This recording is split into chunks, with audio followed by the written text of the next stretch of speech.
नमस्कार दोस्तों, आपका स्वागत है हमारे चैनल पर। कहानियों की श्रृंखला को आगे बढ़ाते हैं और आज सुनते हैं जैनेंद्र कुमार जी की कहानी पाजेब। तो चलिए चलते हैं कहानी की ओर। बाजार में एक नई तरह की पाजेब चली है। पैरों में पड़कर वे बड़ी अच्छी मालूम होती हैं। उनकी कड़ियाँ आपस में लचक के साथ जुड़ी रहती हैं कि पाजेब का मानो निज का आकार कुछ नहीं है, जिस पाँव में पड़े उसी के अनुकूल ही रहती है। पास पड़ोस में तो सब नन्ही बड़ी के पैरों में आप वही पाजेब देख लीजिए। एक ने पहनी कि फिर दूसरी ने भी पहनी। देखा देखी में इस तरह उनका ना पहनना मुश्किल हो गया है। हमारी मुन्नी ने भी कहा कि बाबूजी हम पाजेब पहनेंगे। बोलिए भला, कठिनाई से 4 बरस की उम्र और पाजेब पहनेगी। मैंने कहा कैसी पाजेब? बोली वही जैसी रुकमन पहनती है, जैसी शीला पहनती है। मैंने कहा अच्छा अच्छा। बोली मैं तो आज ही मंगा लूँगी। मैंने कहा अच्छा भाई आज सही। उस वक्त तो खैर मुन्नी किसी काम में बहल गई, लेकिन जब दोपहर आई मुन्नी की बुआ, तब वह मुन्नी सहज मानने वाली न थी। बुआ ने मुन्नी को मिठाई खिलाई और गोद में लिया और कहा कि अच्छा तो तेरी पाजेब अब के इतवार को ज़रूर लेती आऊँगी। इतवार को बुआ आई और पाजेब ले आई। मुन्नी पहनकर खुशी के मारे यहाँ से वहाँ ठुमकती फिरी। रुकमन के पास गई और कहा देख रुकमन मेरी पाजेब। शीला को भी अपनी पाजेब दिखाई। सब ने पाजेब पहनी देखकर उसे प्यार किया और तारीफ की। सचमुच वह चांदी की सफ़ेद 2-3 लड़ियाँ सी टखनों के चारों ओर लिपटकर चुपचाप बिछी हुई बहुत ही सुघड़ लगती थी और बच्ची की खुशी का तो ठिकाना न था। और हमारे महाशय आशुतोष जो मुन्नी के बड़े भाई थे, पहले तो मुन्नी को सजी बजी देखकर बड़े खुश हुए। वह हाथ पकड़कर अपनी बढ़िया मुन्नी को पाजेब सहित दिखाने के लिए आसपास ले गए। मुन्नी की पाजेब का गौरव उन्हें अपना भी मालूम होता था। वह खूब हंसे और ताली पीटी, लेकिन थोड़ी देर बाद वह ठुमकने लगे कि मुन्नी को पाजेब दी सो हम भी बाइसिकल लेंगे। बुआ ने कहा अच्छा बेटा अब के जन्मदिन को तुझे बाइसिकल दिलवाएंगे। आशुतोष बाबू ने कहा कि हम तो अभी लेंगे। बुआ ने कहा छी छी तो कोई लड़की है, जिद तो लड़कियां किया करती हैं और लड़कियां रोती हैं, कहीं बाबू साहब लोग रोते हैं क्या? आशुतोष बाबू ने कहा कि तो हम बाइसिकल ज़रूर लेंगे जन्मदिन वाले दिन। रोज़ बुआ ने कहा कि हाँ यह बात पक्की रही, जन्मदिन पर तुमको बाइसिकल मिलेगी। इस तरह वह इतवार का दिन हंसी खुशी पूरा हुआ। शाम होने पर बच्चों की बुआ चली गई। पाजेब का शौक घड़ी भर का था, वह फिर उतार कर रख रखा दी गई जिससे कहीं खो न जाए। पाजेब वह बारीक और सुबह काम की थी और खासे दाम लग गए थे। श्रीमती जी ने हमसे कहा क्यों जी, लगती तो अच्छी है, मैं भी अपने लिए बनवा लूँ। मैंने कहा कि क्यों न बनवाओ, तुम कौन 4 बरस की नहीं हो। खैर यह हुआ, पर मैं रात को अपनी मेज पर था कि श्रीमती ने आकर कहा कि तुमने पाजेब तो नहीं देखी। मैंने आश्चर्य से कहा कि क्या मतलब? बोली कि देखो वहाँ मेज वेज पर तो नहीं है, एक तो है पर दूसरे पैर की मिलती नहीं, जाने कहाँ गई। मैंने कहा कि जाएगी कहाँ, यहीं कहीं देख लो, मिल जाएगी। उन्होंने मेरे मेज के कागज़ उठाने धरने शुरू किए और अलमारी की किताबें टटोल डालने का भी मंसूबा दिखाया। मैंने कहा यह क्या कर रही हो, यहाँ वह कहाँ से आएगी? जवाब में वह मुझी से पूछने लगी कि फिर कहाँ है। मैंने कहा तुम्ही ने तो रखी थी, कहाँ रखी थी? बतलाने लगी कि दोपहर के बाद कोई 2 बजे उतार कर दोनों को अच्छी तरह संभाल कर उस नीचे वाले बॉक्स में रख दी थी। अब देखा तो एक है दूसरी गायब है। मैंने कहा कि तो चलकर वह इस कमरे में कैसे आ जाएगी? भूल तो हो गई होगी, एक रखी होगी, एक वहीं कहीं फर्श पर छूट गई होगी, मिल जाएगी, कहीं जा नहीं सकती।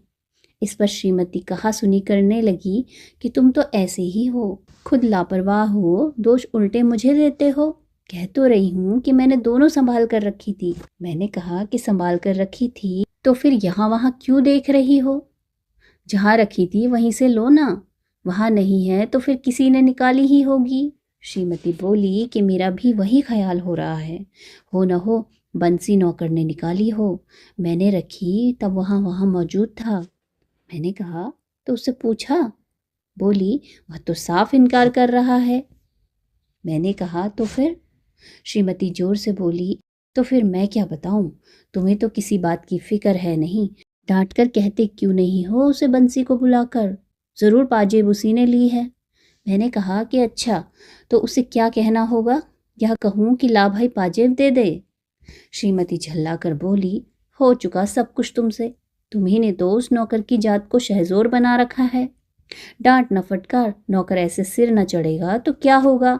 बोली कि कह तो रही हूँ, किसी ने उसे बक्स से ही निकाला है और 16 में 15 आने यह बंसी है। सुनते हो ना, वही है। मैंने कहा कि मैंने बंसी से पूछा था, उसने नहीं ली मालूम होती। इस पर श्रीमती ने कहा कि तुम नौकरों को नहीं जानते, वे बड़े छठे होते हैं। बंसी चोर ज़रूर है, नहीं तो क्या फरिश्ते लेने आते?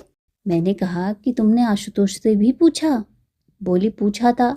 वह तो खुद ट्रंक और बक्स के नीचे घुस घुस कर खोज लगाने में मेरी मदद करता रहा है। वह नहीं ले सकता। मैंने कहा, उसे पतंग का बड़ा शौक है। बोली कि तुम तो उसे बताते बरसते कुछ हो नहीं, उम्र होती जा रही है, वह यूं ही रह जाएगा। तुम ही हो उसे पतंग की शय देने वाले। मैंने कहा कि जो कहीं पाजेब ही पड़ी मिल गई हो तो? बोली, नहीं नहीं, मिलती तो वह बता न देता। खैर, बातों बातों में मालूम हुआ कि उस शाम आशुतोष पतंग और डोर का पिन्ना नया लाया है। श्रीमती ने कहा, यह तुम ही हो जिसने पतंग की उसे इजाज़त दी। बस सारे दिन पतंग पतंग। यह नहीं कि कभी उसे बिठाकर सबक की भी कोई बात पूछो। मैं सोचती हूँ कि एक दिन तोड़ ताड़ दूँ इसकी सब डोर और पतंग। मैंने कहा कि खैर छोड़ो, कल सवेरे पूछताछ करेंगे। सवेरे बुलाकर मैंने गंभीरता से उससे पूछा कि क्यों बेटा, एक पाजेब नहीं मिल रही है, तुमने तो नहीं देखी? वह गुम हो गया, जैसे नाराज हो। उसने सिर हिलाया कि उसने नहीं ली, पर मुंह नहीं खोला। मैंने कहा कि देखो बेटे, ली हो तो कोई बात नहीं, सच बता देना चाहिए। उसका मुंह और भी फूल आया और वह गुमसुम बैठा रहा। मेरे मन में उस समय तरह तरह के सिद्धांत आए। मैंने स्थिर किया कि अपराध के प्रति करुणा ही होनी चाहिए, रोष का अधिकार नहीं है। प्रेम से ही अपराध वृत्ति को जीता जा सकता है, आतंक से उसे दबाना ठीक नहीं है। बालक का स्वभाव कोमल होता है और सदा ही उससे स्नेह से व्यवहार करना चाहिए इत्यादि। मैंने कहा, बेटा आशुतोष, तुम घबराओ नहीं, सच कहने में घबराना नहीं चाहिए। ली हो तो खुल कर कह दो बेटा। हम कोई सच कहने की सज़ा थोड़ी ही दे सकते हैं, बल्कि बोलने पर तो इनाम मिला करता है। आशुतोष तब बैठा सुनता रहा। उसका मुंह सूजा था। वह सामने मेरी आंखों में नहीं देख रहा था। रह रहकर उसके माथे पर बल पड़ते थे। क्यों बेटे, तुमने ली तो नहीं? उसने सिर हिलाकर क्रोध से अस्थिर और तेज आवाज में कहा, मैंने नहीं ली, नहीं ली, नहीं ली। यह कहकर वह रोने को हो आया, पर रोया नहीं। आंखों में आंसू रोक लिए। उस वक्त मुझे प्रतीत हुआ उग्रता दोष का लक्षण है।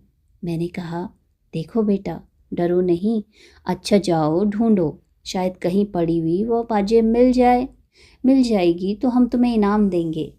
वह चला गया और दूसरे कमरे में जाकर पहले तो एक कोने में खड़ा हो गया। कुछ देर चुपचाप खड़े रहकर वह फिर यहाँ वहाँ पाजेब की तलाश में लग गया। श्रीमती आकर बोली, आशु से तुमने पूछ लिया, क्या ख्याल है?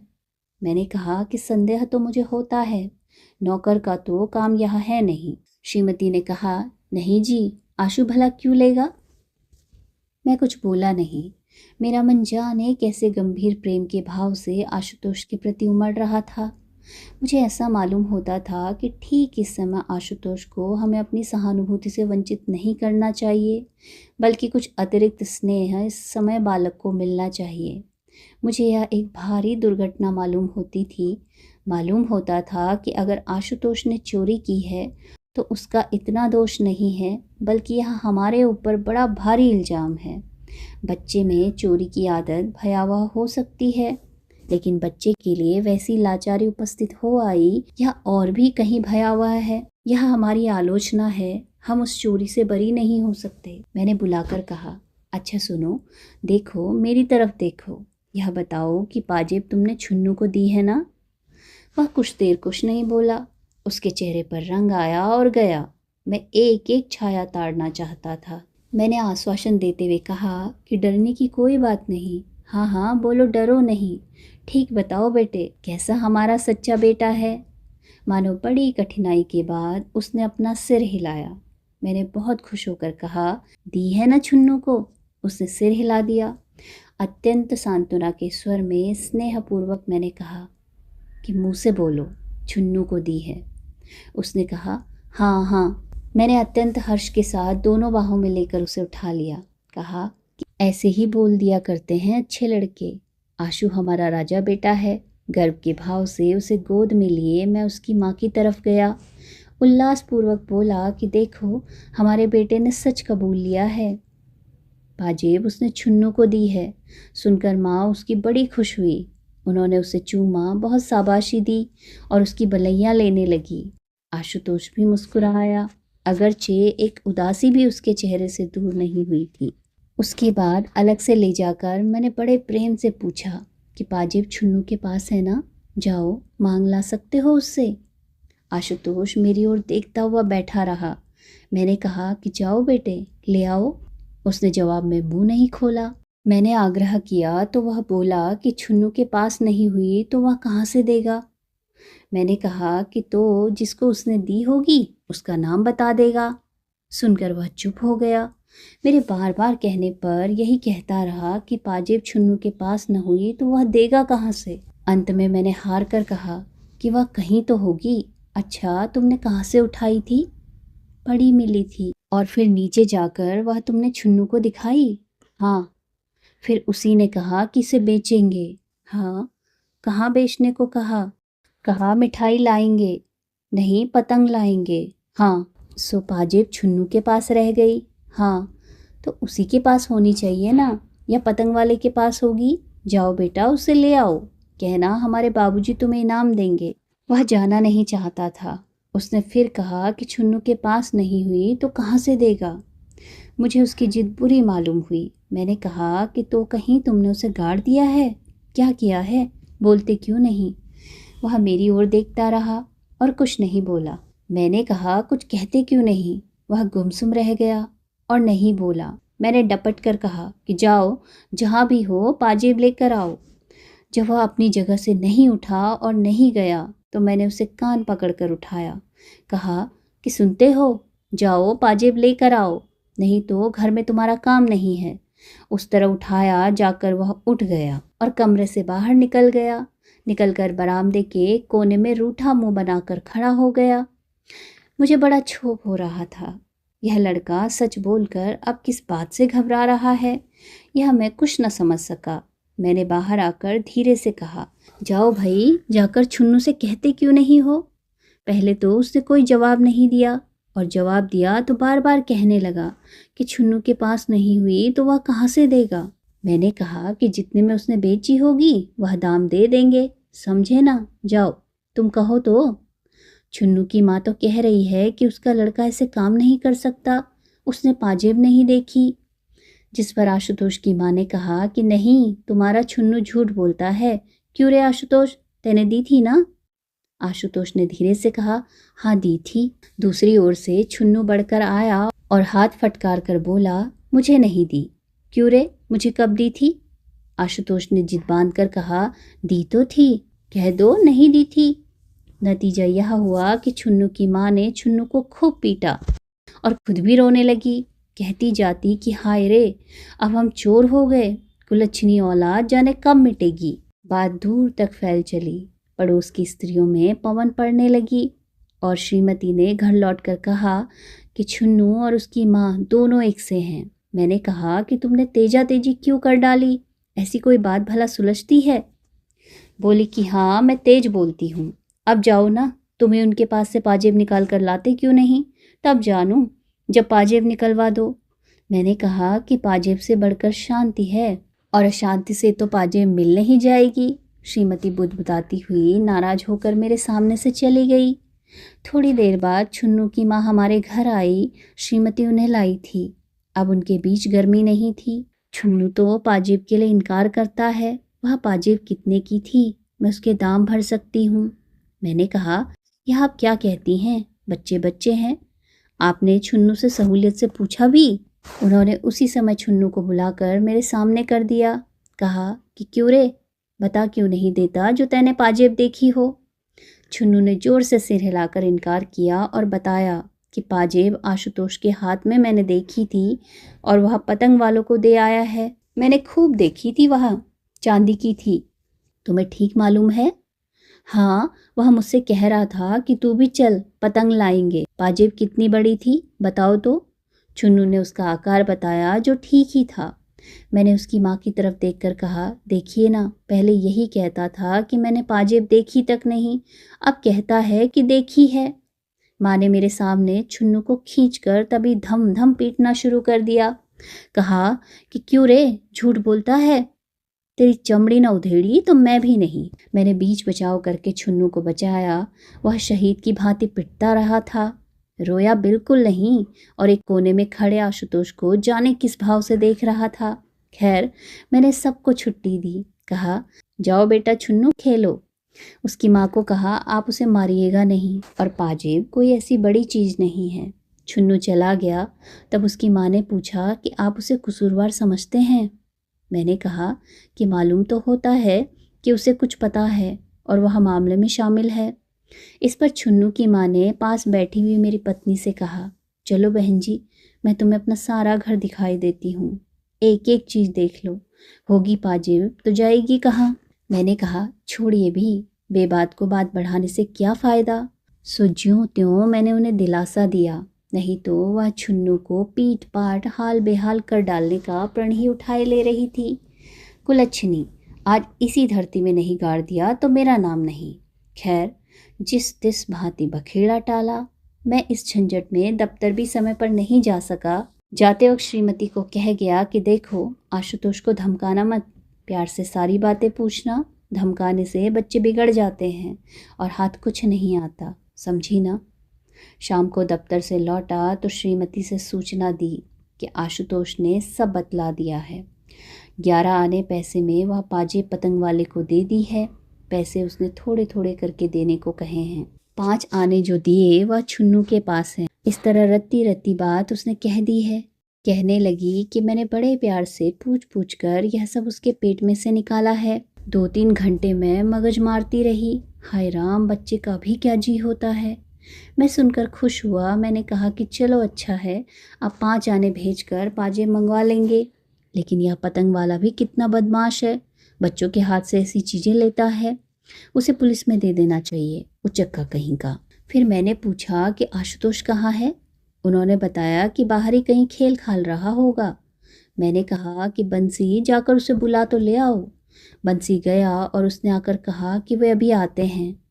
क्या कर रहा है? छुन्नू के साथ गिल्ली डंडा खेल रहे हैं। थोड़ी देर में आशुतोष आया। तब मैंने उसे गोद में लेकर प्यार किया।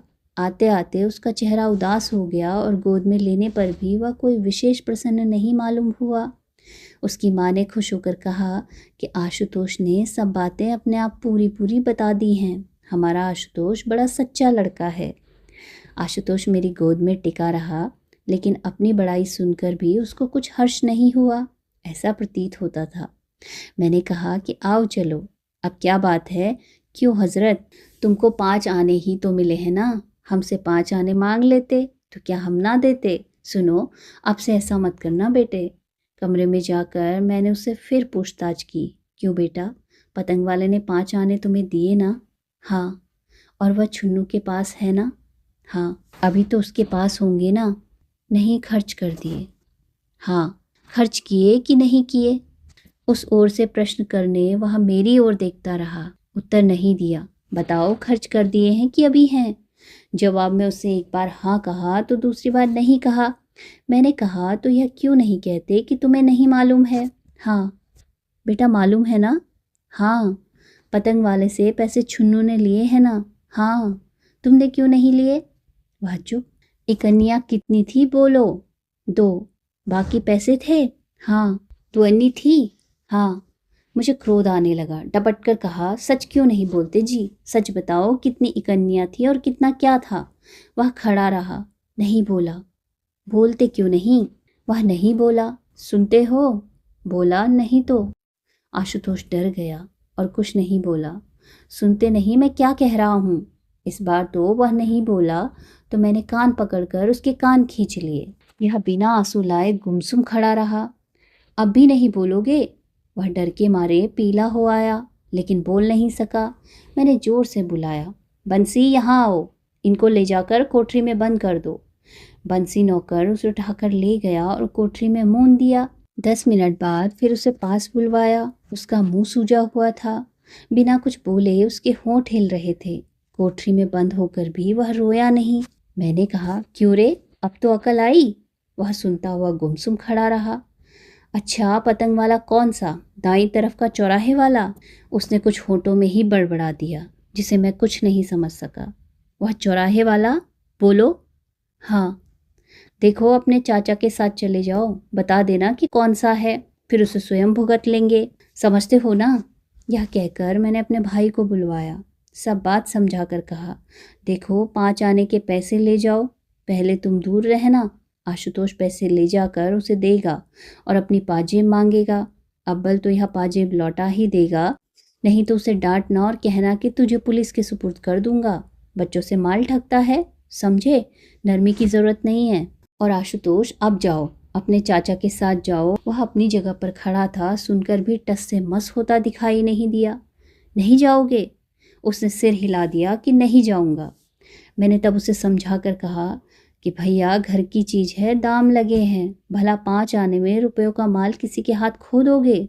जाओ, चाचा के संग जाओ, तुम्हें कुछ नहीं कहना होगा। हाँ, पैसे देना और अपनी चीज़ वापस मांग लेना।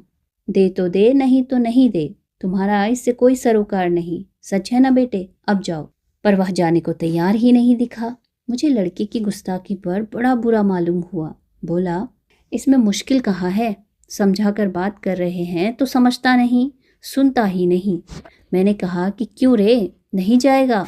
उसने फिर सिर हिला दिया, नहीं जाऊंगा। मैंने प्रकाश, अपने छोटे भाई को बुलाया और कहा, प्रकाश, इसे पकड़ कर ले जाओ। प्रकाश ने उसे पकड़ा और आशुतोष अपने हाथ पैरों से उसका प्रतिकार करने लगा। वह साथ जाना नहीं चाहता था। मैंने अपने ऊपर बहुत जब्र करके फिर आशुतोष को पुचकारा, जाओ भाई, डरो नहीं, अपनी चीज़ घर में आएगी। इतनी सी बात समझते नहीं?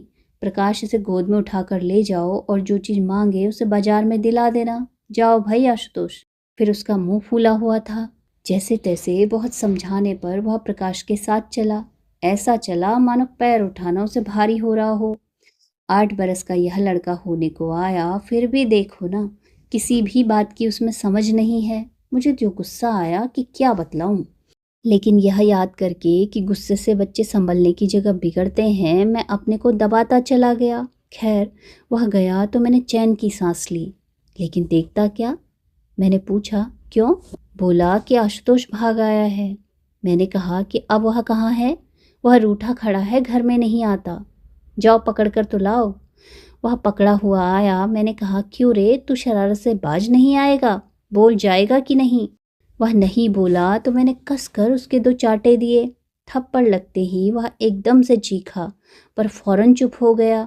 वह वैसे ही मेरे सामने खड़ा रहा कि कुछ देर में प्रकाश लौट आया है। मैंने उसे देखकर मारे गुस्से से कहा कि ले जाओ इसे मेरे सामने से, जाकर कोठरी में बंद कर दो। दुष्ट। इस बार वह आधे 1 घंटे बंद रहा। मुझे ख्याल आया कि मैं ठीक नहीं कर रहा हूँ, लेकिन जैसे कोई दूसरा रास्ता न दिखता था। मार पीट कर मन को ठिकाना लगाने की आदत पड़ गई थी और कुछ अभ्यास न था। खैर, मैंने इस बीच प्रकाश को कहा कि तुम दोनों पतंग वाले के पास जाओ, मालूम करना कि किसने पाजेब ली है। होशियारी से मालूम करना, मालूम होने पर रेखता करना, मुरव्वत की ज़रूरत नहीं, समझे? प्रकाश गया और लौटने पर बताया कि उसके पास पाजेब नहीं है। सुनकर मैं झल्ला आया। कहा, तुमसे कुछ काम नहीं हो सकता, ज़रा सी बात नहीं हुई, तुमसे क्या उम्मीद रखी जाए? वह अपनी सफाई देने लगा। मैंने कहा, बस तुम जाओ। प्रकाश मेरा बहुत लिहाज मानता था। वह मुंह डालकर चला गया। कोठरी खुलवाने पर आशुतोष को फर्श पर सोता पाया। उसके चेहरे पर अब भी आंसू नहीं थे। सच पूछो तो मुझे उस बालक पर करुणा हुई, लेकिन आदमी में एक ही साथ जाने क्या क्या विरोधी भाव उठते हैं। मैंने उसे जगाया। वह हड़बड़ा कर उठा। मैंने कहा, कहो, क्या हालत है? थोड़ी देर तक वह समझा ही नहीं, फिर शायद पिछला सिलसिला याद आया। झट उसके चेहरे पर वही जिद, अकड़ और प्रतिरोध के भाव दिखाई देने लगे। मैंने कहा, या तो राजी राजी चले जाओ, नहीं तो इस कोठरी में फिर बंद किए देते हैं। आशुतोष पर इसका विशेष प्रभाव पड़ा हो, ऐसा मालूम नहीं हुआ। खैर, उसे पकड़कर लाया और समझाने लगा। मैंने निकाल कर उसे 1 रुपया दिया और कहा, बेटा, इसे पतंग वाले को दे देना और पाजेब मांग लेना, कोई घबराने की बात नहीं, तुम समझदार लड़के हो। उसने कहा कि जो पाजेब उसके पास नहीं हुई तो वह कहाँ से देगा? इसका क्या मतलब? तुमने कहा ना 5 आने में पाजेब दी है, न हो तो छुन्नू को भी साथ ले लेना, समझे? वह चुप हो गया। आखिर समझाने पर जाने को तैयार हुआ। मैंने प्रेम पूर्वक उसे प्रकाश के साथ जाने को कहा। उसका मुंह भारी देखकर डांटने ही वाला था कि इतने में सामने उसकी बुआ दिखाई दी। बुआ ने आशुतोष के सिर पर हाथ रखकर पूछा, कहाँ जा रहे हो?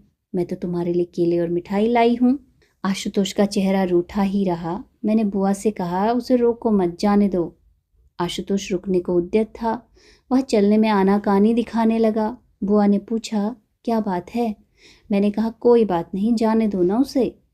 पर आशुतोष मचलने पर आ गया था। मैंने डांट कर कहा, प्रकाश, इसे ले क्यों नहीं जाते हो? बुआ ने कहा, क्या बात है? मैंने पुकारा, बंसी तू भी साथ जा, पीछे लौटने न पाए। सो मेरे आदेश पर दोनों आशुतोष को जबरदस्ती उठाकर सामने से ले गए। बुआ ने कहा, क्यों उसे सता रहे हो? मैंने कहा, कुछ नहीं, जरा यूं ही। फिर मैं उनके साथ इधर उधर की बातें ले बैठा। राजनीति राष्ट्र की ही नहीं होती, मोहल्ले की भी होती है। यह भार स्त्रियों पर टिकता है। कहाँ क्या हुआ, क्या होना चाहिए, इत्यादि चर्चा स्त्रियों को लेकर रंग फैलाती है। इसी प्रकार कुछ बातें हुई। फिर एक छोटा सा बक्सा सरका कर बोली, इसमें वह कागज है जो तुमने मांगे थे। और यहाँ यह कहकर उन्होंने अपने बास्केट की जेब में से हाथ डालकर पाजेब निकालकर सामने की, जिसे सामने बिच्छू हो। मैं भयभीत भाव से कह उठा, यह क्या? बोली कि उस रोज भूल से यह एक पाजेब मेरे साथ चली गई थी। तो मित्रों, ऐसे था पाजेब का किस्सा। तो बहुत बहुत धन्यवाद इस कथा को सुनने के लिए। यदि आपको कहानियाँ पसंद आ रही हैं और मेरे द्वारा किया गया वाचन भी अच्छा लग रहा है, तो कृपया आप चैनल को सब्सक्राइब कीजिएगा और वीडियोस को लाइक और शेयर भी कीजिएगा। मिलते हैं अगली कहानी में। धन्यवाद।